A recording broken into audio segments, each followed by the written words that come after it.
Thank you. My name is Anor Garam, and I'm an activist from France. This is a joint statement. I speak on behalf of my organization, Transgender Europe, and the Global Interfaith Network for people of all sexes, sexual orientations, gender identities, and expressions. We welcome the report of the Special Rapporteur on freedom of religion or belief and its focus on combating anti-Muslim hatred, to which we contributed.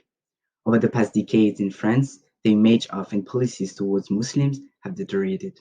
This is a trend which has been observed in many countries around the world and which in France results in an escalating scenario of discriminatory practices and legislations pitting hate speech and attacks against Muslims.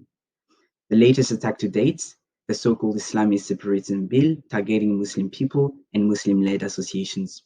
LGBT Muslims find themselves caught at the intersection of deeply seated Islamophobia of French authorities and society on the one hand, and rejection by part of their own threatened minority communities on the other hand.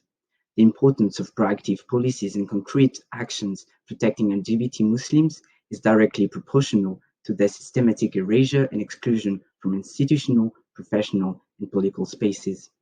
France must rise above such Islamophobic tendencies and cease scapegoating Muslim religious communities.